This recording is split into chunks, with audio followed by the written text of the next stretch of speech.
Pues esos son algunos de los temas que tenemos, digamos, de política nacional, pero hay otro también que es de índole económica, pero tiene mucho impacto en lo ideológico y en lo político y no deja de estar relacionado con la congruencia o no de Morena y sus gobernantes, que es el tema del fracking. ¿Cómo ves el tema, Temoris? Insisto, no somos especialistas, no somos técnicos, pero en lo político e ideológico tiene consecuencias e impacto. ¿Será un fracking bueno? ¿Será un mal necesario? ¿Qué opinas, Temoris? Pues es un tema muy complicado. Tenemos un grupo de compañeras y compañeros en el ambientalismo que llevan años denunciándolo y haciendo una oposición fundamentada al fracking.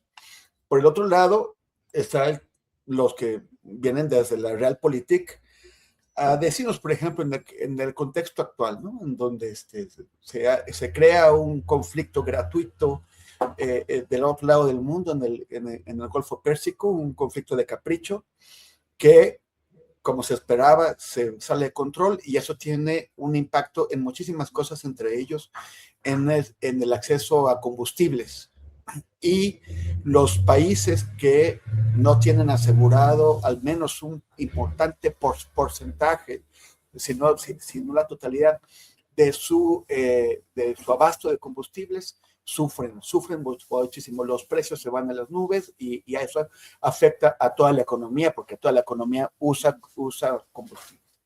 En este contexto, pues se aprecia o se da el argumento del mal necesario. A mí lo que me gustaría saber es de qué forma lo quiere hacer la presidenta Sheinbaum para asegurar que efectivamente se contengan las consecuencias ambientales negativas que advierten las compañeras y compañeros del ambientalismo. O sea, ella habla de nuevas tecnologías que se va a investigar, que se van a buscar alternativas.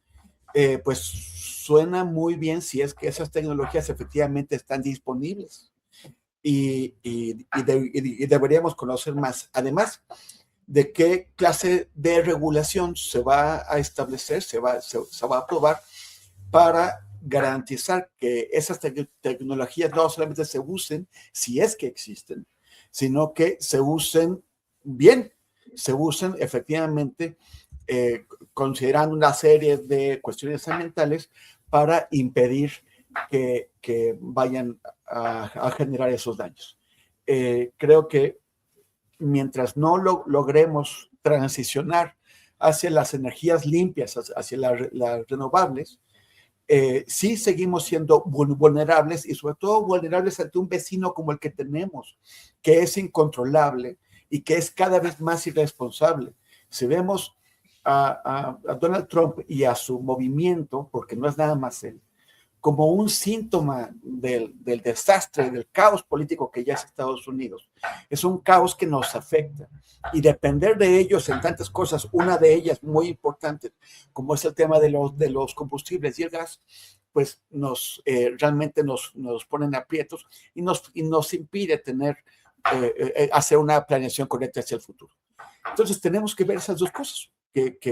Cómo atender las preocupaciones sobre el medio ambiente y cómo asegurar que efectivamente exista ese tipo de tecnologías, que se transparente y que entendamos cómo se va a cuidar.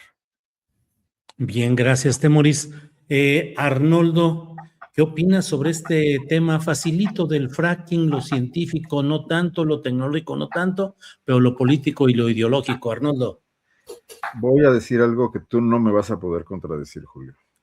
Órale. De lo que más adolece, el país, las administraciones públicas del país, pero particularmente la Cuarta Transformación, es de una política ambiental. Sí. Vemos los cambios, los devaneos, ahí lo que ha pasado en la Semarnat, con Albores, el Toledo, que quiso hacer algunas cosas bien y que enfrentó una guerra interna, incluso de la propia burocracia de la Semarnat. Y hoy la secretaria Bárcenas, que, pues es una política hábil y no se confronta y se pega a la pared, etcétera, con los derrames petroleros y lo que sea.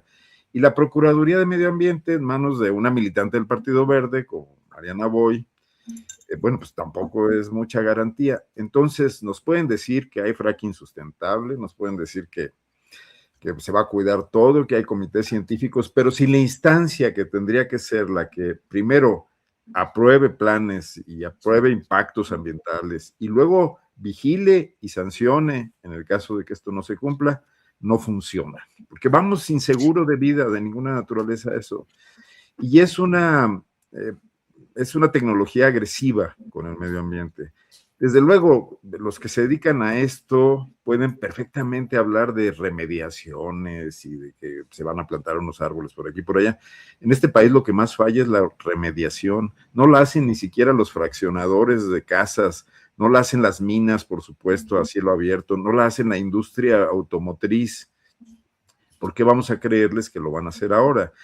¿Es rentable económicamente? Sí, por supuesto, pero yo creo que también tendríamos que estarnos preocupando si como nación tenemos muchos pendientes en materia de política pública, porque un gobierno que quería cambiar las cosas radicalmente tuviera, yo insisto, no va a cambiar de la noche a la mañana. Acá me criticaron en el chat porque dije que si no eran necesarias las leyes. No, las leyes son muy necesarias, pero una ley no resuelve un problema. Una ley permite que se establezca una política pública que requiere recursos y cuadros calificados para en el mediano plazo, a lo mejor en el largo plazo, atender o resolver un problema. No porque los diputados hacen campaña diciendo aprobé la ley perengana de tal, eso no sirvió para nada. Si después no pasó algo y esa ley, como comúnmente ocurre, el que la viola más rápidamente es el funcionario encargado de aplicarla. Pues a mí sí me preocupa que ante la debilidad de nuestras instituciones de preservación ambiental, de cuidado ambiental, de política ambiental, se establezca ahora la necesidad por cuestiones de economía de llevar a cabo estas prácticas. Oye, Arnoldo. Sí. Arnoldo, pero es que, o sea, ya más allá del fracking, pues el argumento que planteas de que las cosas, de que las leyes no se cumplen y no se hace esta vigilancia, pues nos dejaría sin poder hacer nada. O sea, no vamos a permitir nada porque no se cumple, entonces, pues... No, lo que yo digo es que no se vale cambiar la ley y luego que no pase nada con esa ley. O sea, esa ley debería implicar funcionarios públicos capaces, esto que no se ve muy claro en la 4T, de que un tipo que no funciona lo corran, lo procesen, sino que siga ahí o le den otra chamba, que igual pasaba en el periodismo y en el panismo, es a lo que yo me refiero. Y que los diputados consideren que o incluso el propio gobierno, que porque modificó la ley e hizo una iniciativa, ya la realidad cambió. No, yo no tengo nada contra el cambio en las leyes, pero tengo mucho contra la simulación de que con eso se resuelven los problemas, ¿no? Bien. Ricardo Valderas, hoy sí ha estado el programa con un subir y bajar, con fluctuaciones emocionales. Mira, esto me pega fuertemente. Carlos Alberto Berriel Mastre dice, me da la impresión que Ricardo se siente más suelto con Bonazo. Es que Bonazo que está los sábados en el canal de Jesús Escobar, los sábados con Bonazo, ¿ahí te sientes más suelto, Ricardo? Es que no me regañan por mis burradas. Aquí nadie ha dicho nada. Nadie, absolutamente. No, hombre, muchas gracias. Ricardo, ¿qué onda con este tema del fracking? ¿Cómo lo ves? A ver, la respuesta corta y técnica, no le voy a dar vueltas, no existe el fracking sustentable, o sea, no existe. Existen maneras de sobreponer las complicaciones técnicas. Por ejemplo, se hace uso de agua dulce, entre 10 y 30 millones de litros de agua por proceso. El problema es que se usa agua dulce, ¿no? Se habla, por ejemplo, de nueva tecnología que usa agua salada. Ese podría ser, o el del reciclaje de flujo, que también es, o flujo de retorno, que también es una técnica utilizada para solventar este problema de la contaminación del agua. También tenemos el problema del metano, del CH4. El problema con el fracking es que el gas metano es mucho más frecuente que tenga fugas. Y entonces, como respuesta, se pretenden proyectos como de captura de vertederos ceros.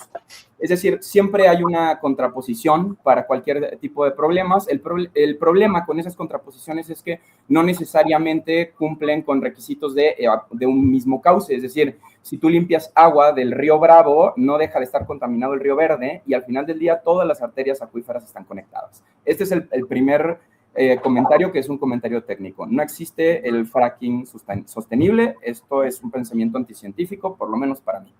Y en segunda tenemos evidentemente lo que hablaban anteriormente, lo de la sistematización de los procesos. ¿Cómo vamos a garantizar que existan vigilancias, por ejemplo, de los cuerpos acuíferos cuando no las hay hoy en día? Tenemos aproximadamente entre 17 y 23 consultores de pozos de agua para todo el país. Esto simplemente es inoperable.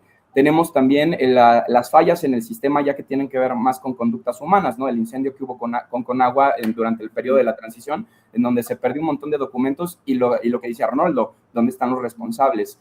Entonces, tenemos todo ese problema, pero además tenemos el problema de la capitalización de los procesos. Es decir, no nos pueden hablar de un fracking sostenible cuando evidentemente va a haber alguien que haga un negocio con esto, y pongo el ejemplo del río Sonora porque lo conozco relativamente bien.